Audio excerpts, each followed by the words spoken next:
Everything is child abuse under Oklahoma law. I'm Tulsa Attorney James Worth, and that is a topic that we have. There's a new statute that is going into effect, which triggers a presumption against someone getting custody if the court finds they've committed child abuse. And that kind of triggered me looking at the statute that defines child abuse for that purpose. And I can tell you there is a lot that would be included by that statute, more than many people would suspect. Child abuse doesn't always mean child abuse when we have the Oklahoma legislature defining things. They tend to sometimes define things in a much different sense than people would expect. So what does child abuse mean under these circumstances? This is the definition the statute says to use.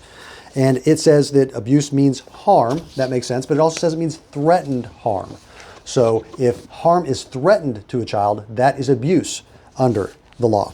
And it's harm to the health, safety, or welfare. So what exactly does that mean to threaten the safety of a child or threaten the welfare of a child? It's not clear. Those things aren't defined in the statute.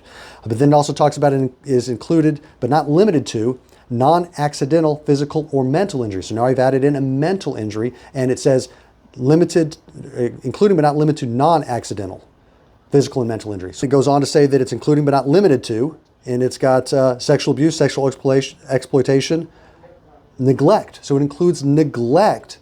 So if you threaten neglect, if you threaten to neglect your child, according to this, you're guilty of child abuse. Failure or omission to protect the child from use, possession, or sale of illegal drugs.